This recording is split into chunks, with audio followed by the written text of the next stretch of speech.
ముఖ్యమంత్రి చంద్రబాబు పదే పదే ఒక మాట చెబుతున్నారు. మంత్రివర్గ సమావేశాలలో కానీ, లేక టెలికాన్ఫరెన్స్లో కానీ, లేక పార్టీ మీటింగుల్లో కానీ మంత్రులకు దిశానిర్దేశం చేస్తూ వస్తున్నారు.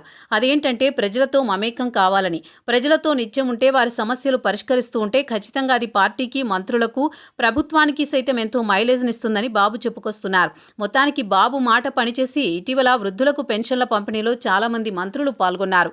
కొందరు లబ్ధిదారుల ఇళ్లకు వెళ్లి మరీ పెన్షన్లు పంపిణీ చేశారు. కొందరు అయితే ఆసుపత్రుల వద్ద ఉన్న లబ్ధిదారుల వద్దకు వెళ్లి మరీ పెన్షన్లు అందించారు. దాంతో కూటమి ప్రభుత్వానికి కొంత మైలేజ్ వచ్చింది. అయితే ఇది ఇక్కడితో ఆగిపోవద్దని, నిరంతరం అలా జనాల మధ్య ఉండాలని బాబు కోరుతున్నారు. చంద్రబాబు అయితే ఎప్పటి నుంచో అలాగే చేస్తున్నారు. ఆయన ఎక్కడికి వెళ్లినా ప్రజలతో ముఖాముఖి నిర్వహిస్తున్నారు. సభలు పెడితే జనాలను వేదిక మీదకి పిలిపించుకుని మైక్ వారికిచ్చి మరీ సమస్యలు వింటున్నారు. తాజాగా బాబు పశ్చిమ గోదావరి జిల్లాలో పెన్షన్ పంపిణీ వేదిక మీదకే ఒక పెన్షన్ అందలేదు అంటే కలెక్టర్ని పిలిచి మరీ సమస్య అడిగి పరిష్కరించారు. ఇక లోకేష్ చూస్తే ఆయన కూడా అదే విధంగా ఉంటున్నారు. ఎలాంటి ఆర్భాటం లేకుండా జనాలతో కలిసిపోతున్నారు.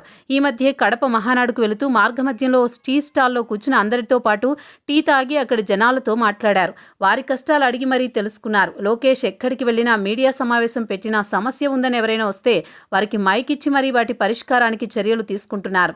దానికి తోడు ప్రజా దర్బార్ గత ఏడాది కాలంగా లోకేష్ నిర్వహిస్తున్నారు. విశాఖ వచ్చినా కూడా దానిని ఆపడం లేదు. ఆ విధంగా చంద్రబాబు, లోకేష్ ఎంతో ముందు జాగ్రత్తతో వ్యవహరిస్తున్నారు. మంత్రులు జిల్లాలకు వెళ్ళినప్పుడు, లేదా నియోజకవర్గాలకు వెళ్ళినప్పుడు, లేదా అధికార కార్యక్రమాల్లో ఉన్నప్పుడు తామే చొరవ తీసుకుని ప్రజలతో ముఖాముఖి పెడితే మంచి స్పందన వస్తుందని అంటున్నారు. అలాగే మంత్రులు సైతం రచ్చబండ మీటింగ్స్ పెట్టడం ద్వారా ప్రజలకు చేరువైతే మరింత ఎక్కువ ప్రభుత్వం ఫోకస్ అవుతుందంటున్నారు.